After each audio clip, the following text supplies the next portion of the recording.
दोस्तों, पहाड़ों से घिरे हुए उस छोटे से गांव शांतिपुर का नाम कभी सच में उसकी शांति के लिए मशहूर था। खेतों में हरियाली, बच्चों की किलकारियां और मंदिर की आरती से गूंजता गांव, लेकिन अब वहां बस सन्नाटा था। हर रात अंधेरे की आहट के साथ एक राक्षस आता और किसी न किसी को उठा कर ले जाता। लोगों ने घरों के दरवाजे बंद कर लिए थे, बच्चे रोते थे, बूढ़े प्रार्थना करते थे और जवान सिर्फ डरते थे।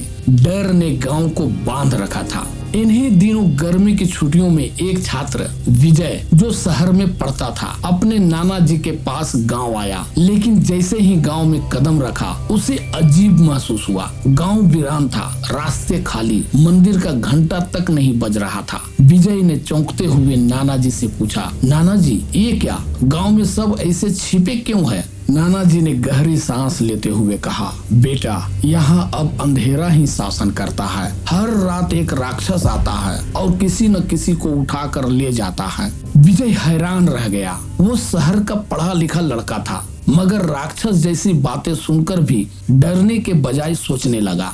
अगले दिन गांव के चौपाल में मीटिंग हुई। लोग बचने की योजनाएं बना रहे थे।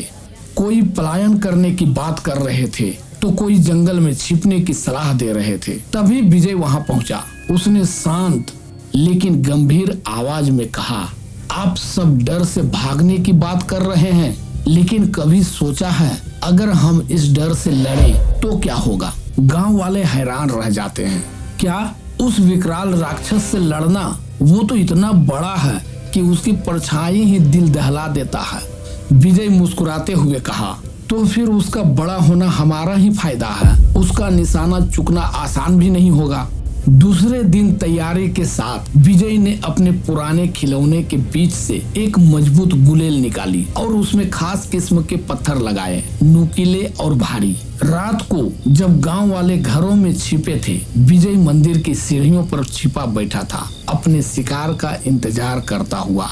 तभी राक्षस आया। उसकी आंखें जलती हुई अंगारों जैसी थी। उसके कदमों से धरती हिल रही थी। वो गंध सूंघते हुए गांव में दाखिल हुआ। जैसे ही राक्षस मंदिर के पास पहुंचा, विजय ने अपनी गुलेल में पत्थर रखा, सांस रोकी और निशाना साधा। पत्थर सीधा जाकर राक्षस की एक आंख में धंसा। अब राक्षस तिल मिलाया। उसे कुछ नहीं दिख रहा था। वो इधर उधर दौड़ने लगा, पेड़ों से टकराया, दीवारों से भिड़ा, कुएं के किनारे लुढ़का और अंत में खुद ही गिरकर मर गया। दूसरे दिन सुबह गांव में ऐसा उजाला था जैसे सालों बाद हुआ हो। बच्चे बाहर दौड़ रहे थे, महिलाएं चौखट पर दीप जला रही थी, लोग विजय को कंधे पर उठा रखे थे। विजय ने हमें फिर से जिंदगी दी है, उसने डर को हराया।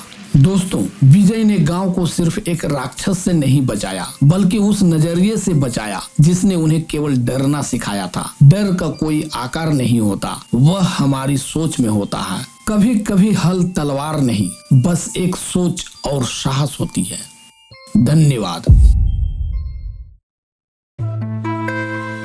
अगर ये कहानी आपको अच्छी लगी तो वीडियो को लाइक करें, इस चैनल को सब्सक्राइब करें और अपने मित्रों को भी ये वीडियो शेयर करें। धन्यवाद।